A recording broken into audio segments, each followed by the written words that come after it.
Hola, somos Torre Fuerte. Ahora escucharás al pastor Arturo Muro continuando con la serie de prédicas Salomón, entre la sabiduría y la insensatez, con el tema Un hombre que se corrompió. Que este mensaje sea de bendición para tu vida. Estamos en una serie que empezamos hace unas semanas atrás, basándonos en la vida del rey Salomón. Y nos hemos dado cuenta que el rey Salomón fue un hombre de grandes contrastes. Por eso le hemos puesto el nombre a esta serie, Salomón, entre la sabiduría y la insensatez. Podemos predicar acerca de Salomón en forma positiva, como también podemos predicar acerca de él en forma negativa. Podemos aprender de Salomón lecciones positivas, como también lecciones negativas. Hoy nos toca el lado negativo, la semana pasada y la semana antepasada, lados positivos. Salomón no fue un hombre malo. Salomón fue un hombre bueno, pero fue un hombre que con el tiempo se corrompió. Vamos a ver brevemente de un texto que los tres factores principales que contribuyeron a esa caída de Salomón fueron muchos caballos, mucha riqueza y muchas mujeres. Salomón nos dice que fue uno de los grandes reyes de Israel sin duda, pero al mismo tiempo fue un hombre que se corrompió. Ahora, esto nos da una gran enseñanza que platicamos al mero inicio de esta serie. Es posible lograr grandes hazañas en este mundo, hablando políticamente, empresarialmente, eclesiásticamente, en el ámbito educativo. Es posible hacer grandes cosas y al mismo tiempo también es posible caer, como Salomón cayó como hombre e hijo de Dios. Salomón fue un rey que reinó bastante tiempo a comparación de otros, 40 años entre el año 970 y 930, pero desafortunadamente, aunque fue un hombre muy sabio, no aplicó esa sabiduría a su propia vida. Específicamente, Salomón ignoró una advertencia que estaba escrita, presente en Israel, que fue escrita por Moisés 500 años antes que Salomón iniciara su reinado. Busquen por favor en sus Biblias Deuteronomio, el capítulo 17, versículos 14 al 20. Ahí vamos a estar un buen rato, aunque voy a mencionar otros textos. En primer lugar, vemos que aquí en Deuteronomio 17, versículo 14, que 500 años del rey Salomón, ya Dios había anticipado el hecho que iba a haber un rey sobre Israel cuando no había todavía un rey sobre Israel, cuando era Moisés y después Josué los líderes y no eran llamados reyes. Y dice el versículo 14, cuando hayas entrado en la tierra que Jehová tu Dios te da y tomes posesión de ella y la habites y digas, pondré un rey sobre mí como todas las naciones que están en mi alrededor.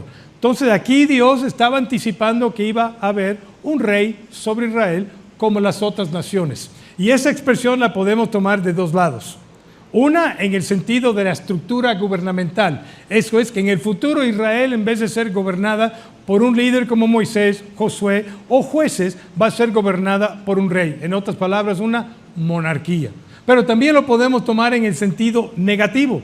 Van a querer un rey como las demás naciones tienen reyes. Reyes paganos, reyes idólatras, reyes arrogantes, reyes prepotentes, reyes violentos, reyes llenos de venganza, como las demás naciones. Ese rey que Dios dio, como las demás naciones en ese sentido, fue en respuesta a una petición que hizo Israel cuando estaban cansados de las batallas con sus enemigos, desunidos, con mucha tensión entre ellos. De acuerdo a Jueces, cada uno hacía lo que bien le parecía. Y en el tiempo del último juez y primer profeta Samuel, le pidieron a Samuel, danos un rey como las demás naciones. Y Dios les dio un rey como las demás naciones, llamado Saúl, que al principio contó con todo el apoyo de Dios, lleno del Espíritu Santo, e inició bien, pero terminó horriblemente mal, porque se comportó como un rey, como las demás naciones. Bueno, en Deuteronomio 17, Dios anticipa ese reinado de un rey.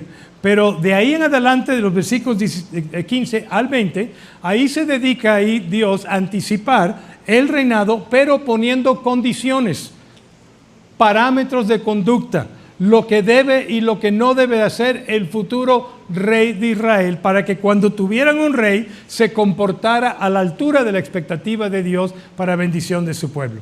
Entonces, la primera advertencia se encuentra en el versículo 15.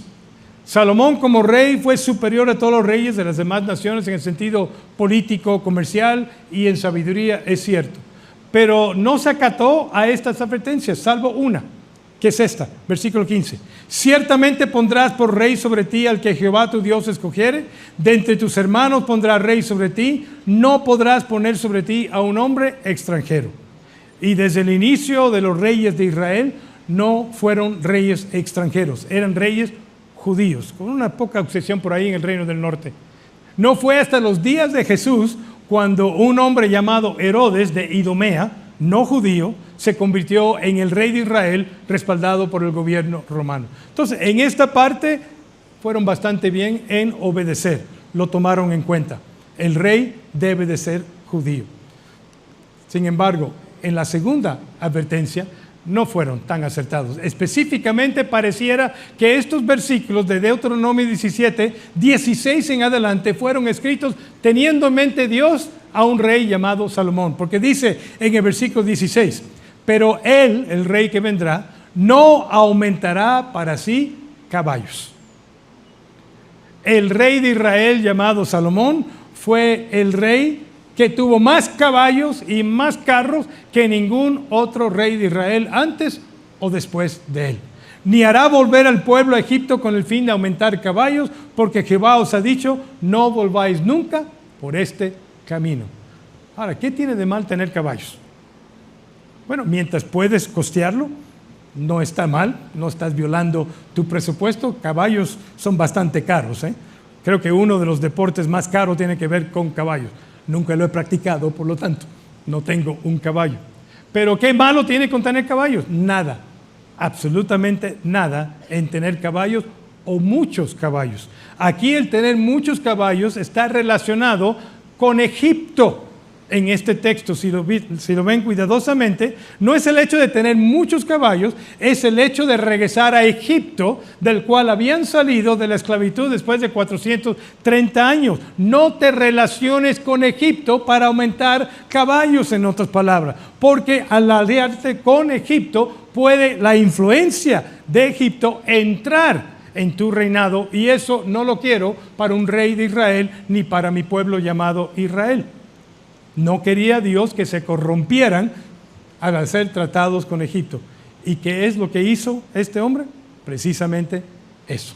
Egipto en los días de Salomón todavía era un imperio bastante poderoso y aparentemente admirado por los judíos por ese poderío. Ya no era la generación de la salida del Éxodo que buscaba regresar a Egipto porque no querían el desierto. No querían tener hambre, no querían tener sed, no querían tener frío, etcétera, y decían, mejor estábamos en Egipto que ahora estamos en el desierto. Ya habían pasado casi 500 años, pero todavía había cierta admiración para Egipto. Y el rey Salomón acumuló esos caballos haciendo tratados con Egipto. Busquen Primera de Reyes 10:26, después vamos a regresar a Deuteronomio 17. Primera de Reyes 10:26, para que vean aquí la relación. Dice Primera de Reyes 10:26, juntó Salomón carros y gente a caballo. Tenía 1,400 carros, 12,000 jinetes, obviamente suficientes caballos para esos 12,000 jinetes, los cuales puso en las ciudades de los carros y con el rey en Jerusalén. Ahora, creo que una parte de tener tantos caballos y tantos carros eran para defenderse de los enemigos que habían alrededor, porque se utilizaban en la guerra, tanto la caballeriza, o la caballería más bien, también junto con esos carros que tenían los filisteos antes y ahora tenían los israelitas, como tenían los egipcios en tiempo del Éxodo. Pero, dice aquí en el versículo 25, tuvo también Salomón 4,000 caballerizas para sus caballos y carros. Y para adquirir esos caballos y esos carros, tuvo que hacer una alianza con Egipto. Primera Reyes 10:28. Traían de Egipto caballos y lienzos a Salomón. Versículo 29. Venía y salía de Egipto el carro por 600 piezas de plata, el caballo por 150, y así los adquirían por mano de ellos todos los reyes de Teos y de Siria. Entonces, ¿qué significa esto? Que Salomón creó la primera agencia de transporte en el Medio Oriente. No de coches, de caballos y carros. Entonces, él se dedicó, con la estructura comercial que él levantó, un comercio de caballos y carros. Compraba a un precio en Egipto los caballos y los lienzos y los carros, y lo traían a Israel y se lo vendía a los reyes del norte, Siria, hetitas, por otro precio. Y obviamente entre los dos precios había una ganancia. Y adquirió gran riqueza al vender los caballos de esta forma. Si hubieran sido caballos que hubiera agarrado quizás de China en aquellos días, no creo que hubiera sido problema. El problema es que tenía que hacer una alianza con Egipto, que es lo que Dios había advertido que no deberían haber hecho. Y fue precisamente por la alianza con Egipto, el pacto con Egipto comercial, si fuera, que se introdujo la primera mujer extranjera como esposa de Salomón, que después le causaría grandes problemas. Curiosamente, esto sucedió antes de que pidiera a Dios sabiduría, porque encontramos en 1 Reyes 3.1 lo siguiente. 1 Reyes 3.1, Salomón hizo una alianza con el faraón, lo que no quería Dios, y se casó para sellar esa alianza con una de sus hijas. Se la llevó a vivir a la ciudad de David mientras terminaba de construir su palacio, el templo del Señor y la muralla que rodeaba la ciudad, unos 20 años de construcción. Y para consentir a esta princesa, no sé si era por aprecio a ella o por temor a su padre, el faraón, o para querer quedar bien con el suegro, que la consintió como ninguna otra mujer en su reinado. Para traerla a Jerusalén, le construyó un palacio espectacular al lado del suyo. Y no solamente eso, también su papá, el faraón, había destruido una ciudad llamada Geser. Y esa ciudad se la había regalado a su hija, el faraón. Y para traerla y darle un regalo de boda, Salomón tomó de su tesorería y de su riqueza, reparó, restauró la ciudad, la fortaleció y como regalo de boda, especulación mía, se la regaló a esta princesa, hija de faraón, mujer extranjera. Entonces ahí ven la alianza con el faraón. Entonces, ¿qué se introdujo a través de esta alianza a la vida del rey de Salomón, al reinado de Salomón y a la historia de la nación de Israel? Una influencia extranjera.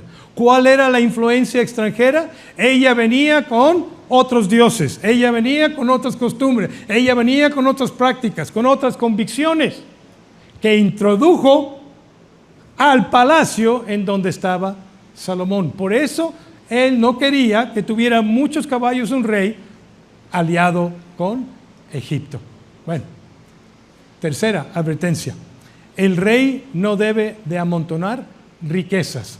La última parte del versículo 17 de Deuteronomio 17 dice, ni plata ni oro amontonará para sí en abundancia. No es una advertencia que tuviera plata y oro.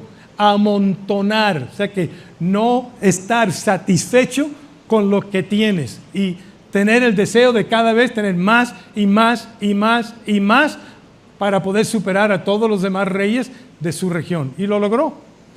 Leemos acerca de Salomón y su riqueza en 1 Reyes 10:23. Excedía el rey Salomón todos los reyes de la tierra en riquezas, en oro y plata. En un versículo dice que el plata era corriente. Esa materia era corriente en Jerusalén porque tanto oro había. Riquísimo se convirtió. ¿Qué tiene de malo la riqueza? En sí, nada.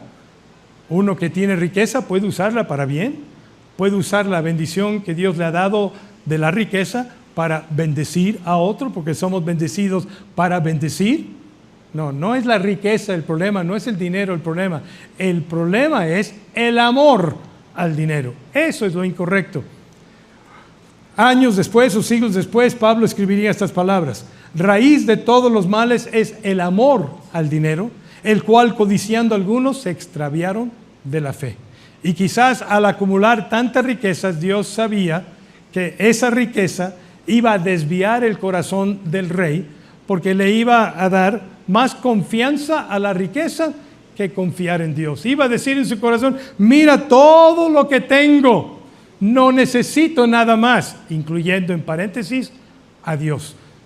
Yo creo que esto empezaba a suceder en la vida de Salomón al adquirir tanta riqueza, más de la que él necesitaba, usándola para construir la casa real para la esposa egipcia y después mal usando el dinero que había acumulado para adorar a otros dioses. Cuarta advertencia, aquí quiero parar un poquito. Deuteronomio 17:17, primera parte. El rey no debe de amontonar mujeres. Dice, ni tomará para sí muchas mujeres para que su corazón no se desvíe. La advertencia es acerca de muchas mujeres y la influencia que ellas pudieran tener sobre el rey. ¿Hombres tienen las mujeres mucha influencia? Sí. Nosotros tenemos siempre la última palabra en casa, ¿no? Sí, querida. Las mujeres ejercen una influencia sobre nuestros hijos y, vamos a ser sinceros, ejercen una influencia sobre nosotros. Si no nos portamos bien, no hay comida, y si no nos portamos tan bien, el sofá. Y ella se queda en la cama, ¿no es cierto? Después del segundo servicio me fui a tomar un cafecito para despertarme un poquito aquí en el salón de invitados. Ahí estaban 9 mujeres y yo. Y enfrente de mí en la mesa estaba un pastel, un pound cake, que a mí me encanta, pero con el problema que tengo de glucosa, no debo de comer eso porque inyecta azúcar, que no debe de inyectar. Y lo vi, no hubo tentación, porque ya estoy acostumbrado a decir no a esas cosas. Y las mujeres empezaron a decir, no, pastor, que un pedacito no le va a hacer nada. Y ahí después de 10 minutos, mi esposa no estaba, después de 10 minutos, ¿qué pasa? Me convencieron a comer una parte del pastel. Violé lo que yo siempre digo, no, en ese caso me convencieron. 9 mujeres nada más. ¿Qué habrá pasado, Dios mío, con 1000? ¿Qué era el número de mujeres que tenía Salomón? El rey Salomón, más que cualquier otro rey, personaje, persona mencionado en la Biblia, no le prestó mucha atención y desobedió ese principio de Dios, que el matrimonio es entre un hombre y una mujer. No entre hombre y hombre, no entre mujer y mujer, no entre un hombre y muchas mujeres, no entre muchas mujeres y un hombre o cualquier otra combinación. Hombre y mujer. Punto. A eso le añadió Jesucristo en Mateo capítulo 19, lo que Dios juntó, no lo separa el hombre. Segunda vez que se repite la misma definición. Por esto el hombre dejará a padre y madre, se unirá a su mujer. Y la tercera vez lo hace Pablo en Efesios capítulo 5, en donde dice otra vez el matrimonio es un hombre y una mujer. Sabiendo eso, Salomón, ¿por qué cayó en esto? Desafortunadamente, desde Abraham bajaron los brazos los judíos, los descendientes de Abraham, en cuanto a la práctica de un hombre y una mujer, que era lo que Dios instituyó. ¿Se acordarán lo que pasó con Abraham? Dios le prometió un hijo, Sara era estéril, él ya era viejito, intentaron, no pasó nada, y Sara le dice, bueno, vamos a adoptar la costumbre de los tiempos, nos vamos a acomodar, siendo que yo no te puedo dar un hijo, aquí tienes mi sirvienta, llega con ella y tengo un hijo con ella. Y así sucedió. ¿Y qué pasó? Nació Ismael. ¿Y qué pasó después de Ismael? Eterna guerra entre los judíos y los árabes. Abraham puso el ejemplo. ¿Qué pasó con su hijo y con su nieto? Bueno, sabemos que su nieto Jacob luchó mucho para tener a Raquel, le dieron a Lea. Y después le dieron a Raquel. Y junto con Lea y Raquel le dieron las concubinas. Y así los 12 que forman las 12 tribus de Israel. David, ¿qué pasó con el rey David?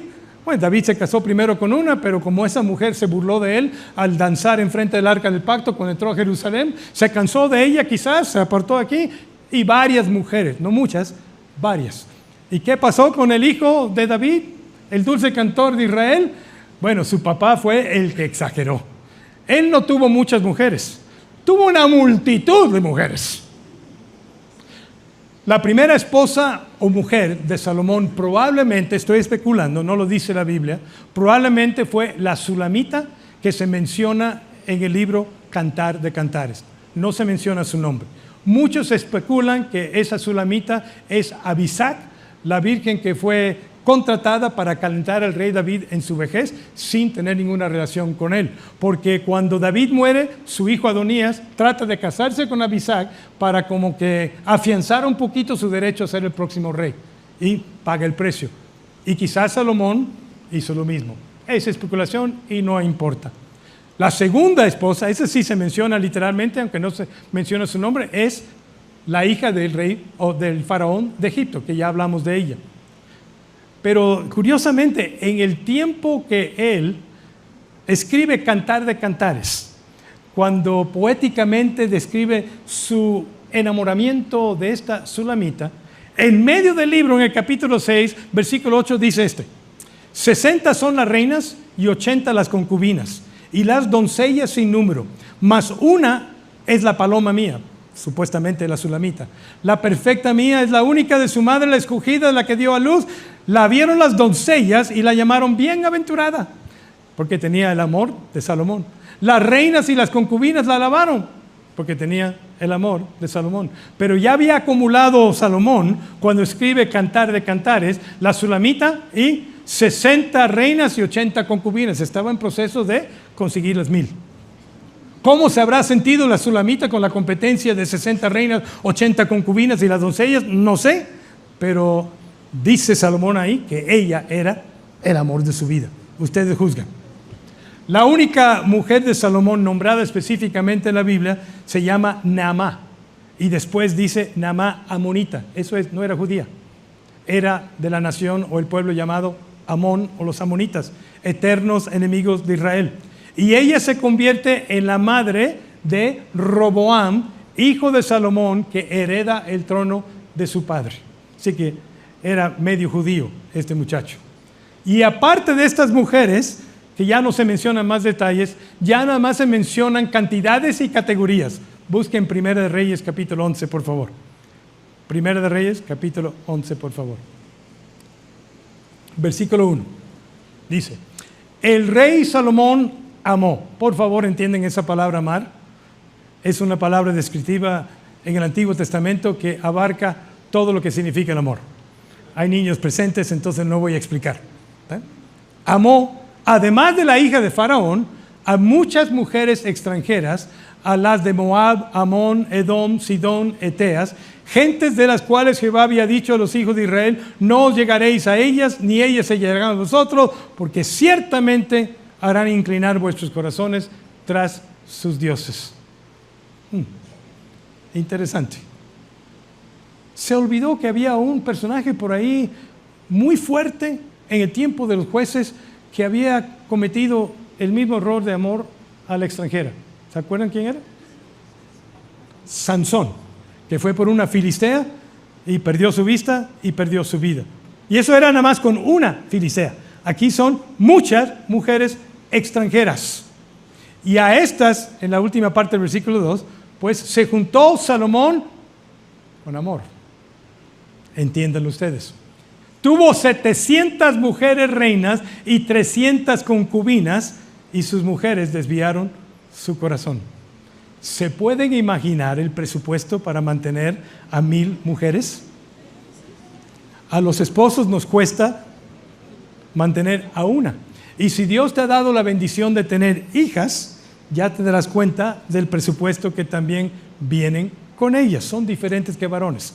Ustedes que tienen mujer, niña y niño, me entenderán.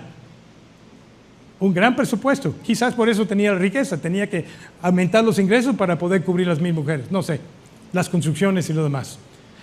Viendo Salomón, hice el cálculo, una mujer por día tardaría prácticamente 3 años en ver a las 1000.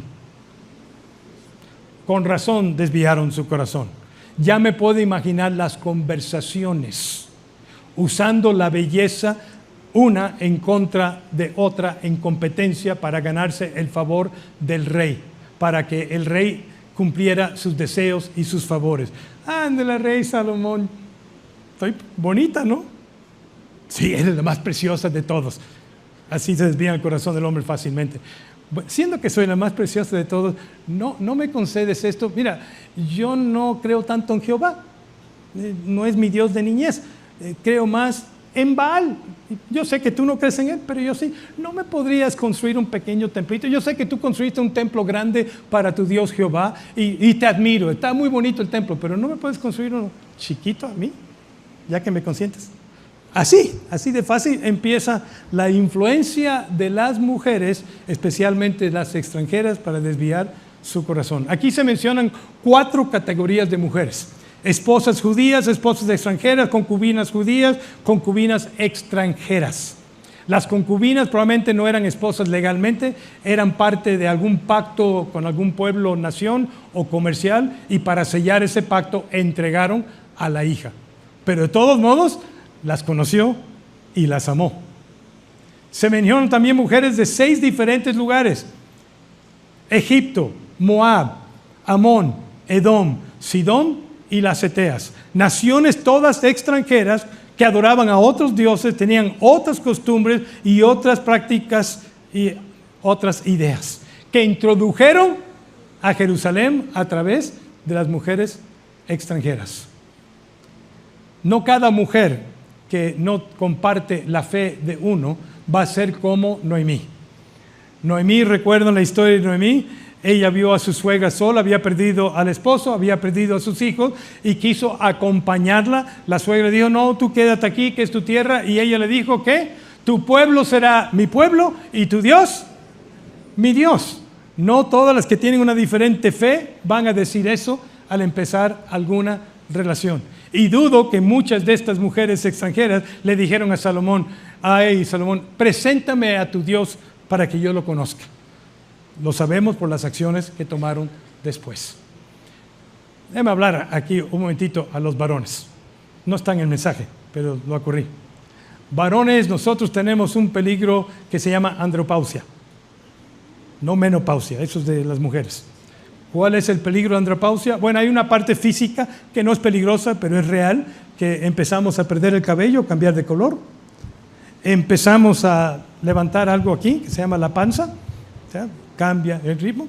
Empezamos a sentir que ya no somos tan jóvenes y queremos comportarnos como jóvenes, y empezamos a vestirnos como jóvenes y empezar a comprar el carro que como joven no pude comprar. Y ahí por el deportivo que quise comprar cuando tenía 22 años y no tenía el dinero de hacerlo. Así. Y eso no es peligroso, eso son costumbres. Pero hay otra que sí se advierte en la palabra de Dios varias veces: no te olvides de la mujer de tu juventud. Precisamente cuando los varones llegan a esa etapa en donde ya tienen más ingresos, están más cómodos económicamente hablando, viendo a su esposa de 20 años que le dio sus 2 o 3 hijos, empieza a desviarse la vista a la jovencita que tienen al lado trabajando como asistente, o a la jovencita que tienen trabajando como ahí mismo, quizás la misma posición, y ven a la esposa, y ven a la jovencita, y ven a la esposa, y ven a la jovencita. ¿Y cuál es el peligro? Que se desvía su corazón. Llevo 42 años en Puebla, y quizás por cada mujer que ha adulterado, hay 20 hombres que han adulterado, y muchas veces esa es la causa. Empezando normalmente cuando empiezan a confiar intimidades en una mujer que no es su esposa o un familiar cercano. Nada más así.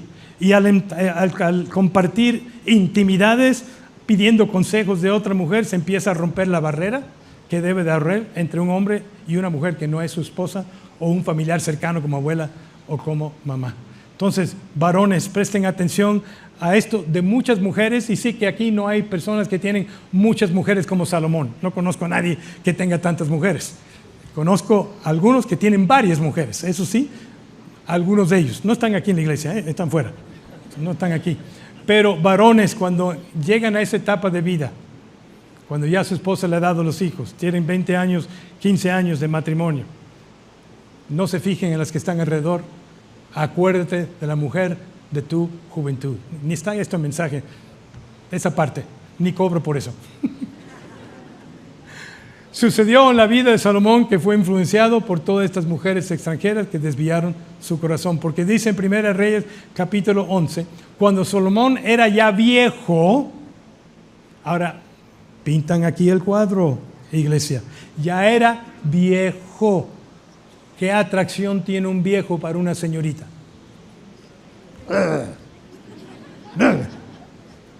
30 años arriba de mí, ni se te ocurra. ¿Qué señorita se quiere casar con un hombre 30 años mayor? Normalmente no. No estoy hablando de Hollywood, los actrices, los políticos y todo eso. Situación normal. Señoritas, ¿quieren casarse con una persona 30, 40 años mayor? Que ya no tiene cabello y tiene panza, aunque tenga lana. Ahora, imagínense cómo se habrá sentido el rey Salomón. Ya es viejo. ¿Qué significa viejo? Que ya no tiene cabello, que ya tiene panza, que ya no tiene fuerzas, y está una jovencita a su lado acariciándolo y pidiéndole favor. Ay, todavía soy guapo. Mira, tengo la atención de estas jovencitas, porque un harem en aquellos días contribuía a la reputación de un rey. Entonces, siendo viejo, se dejó influenciar más fácilmente. Y dice aquí en 1 Reyes 11:4, cuando Salomón ya era viejo, sus mujeres inclinaron su corazón tras dioses ajenos.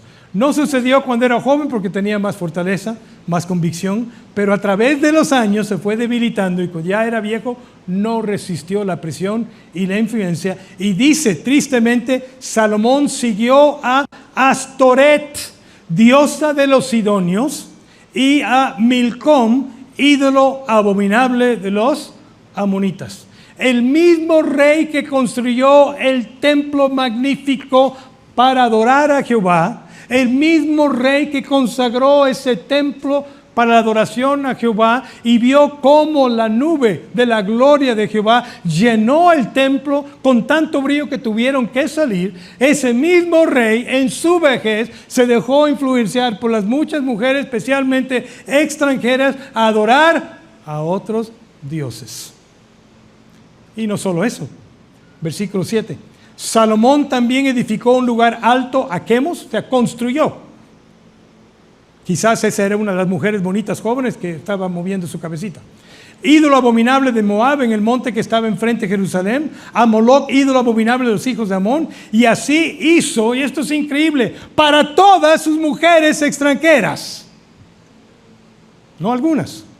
Todas sus mujeres extranjeras fueron consentidas y Salomón les hizo un templo o un altar dentro de Jerusalén, en un sentido en competencia el templo a Jehová.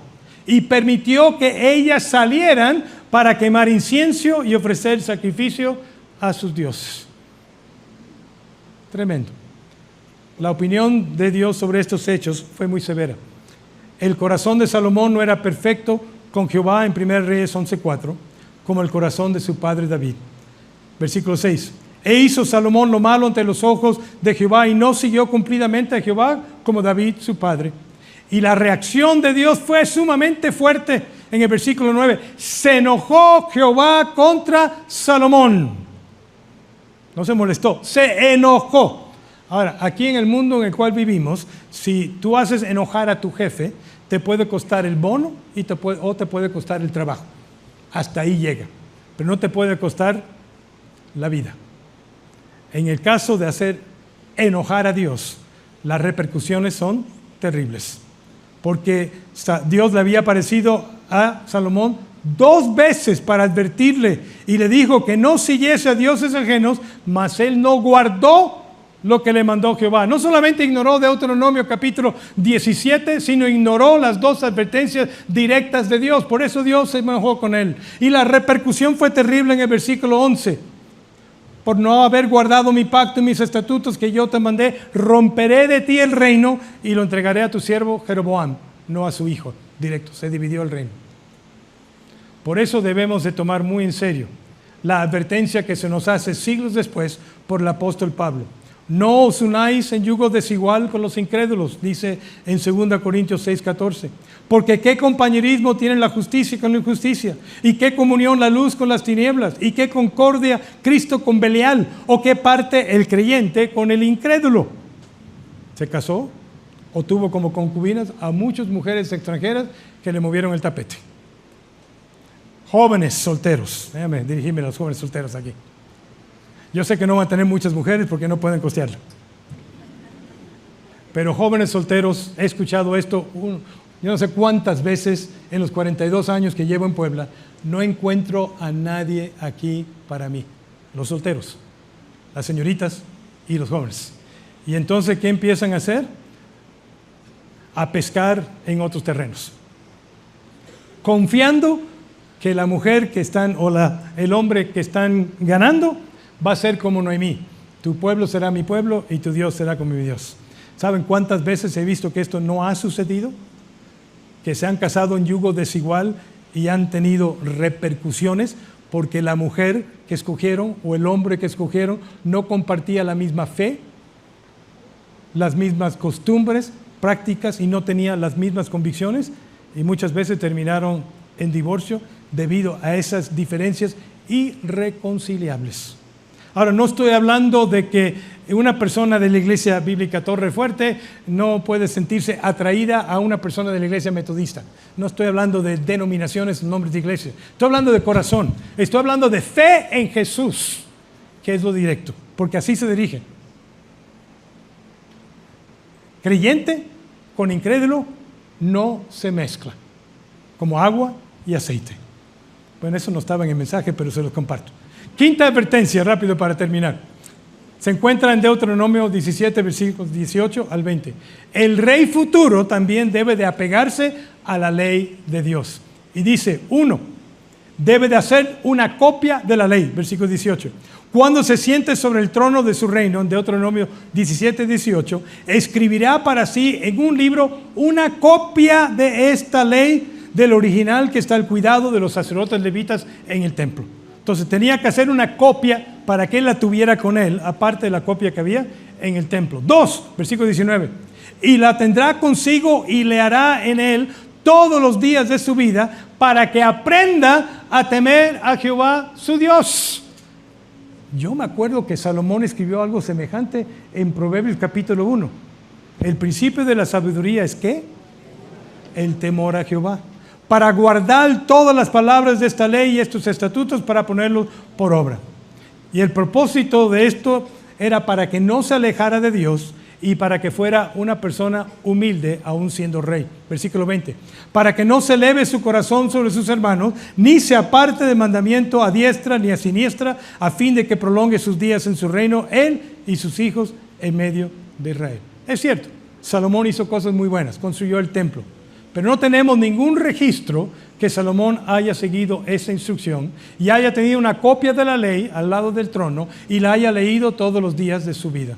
Quizás si hubiera hecho eso Salomón, se hubiera dado cuenta que los muchos caballos en relación a Egipto, las muchas riquezas desviando su corazón de confianza a Dios y las muchas mujeres desviando su corazón no eran buenos para él y hubiera dicho, pinto mi raya, aquí no hago eso. En resumen, un hombre bueno fue corrompido por los muchos caballos, muchas riquezas y muchas mujeres. Y esto le puede pasar a cualquier hombre o a cualquier mujer al inverso. No solo los hombres pueden ser corrompidos, también las mujeres.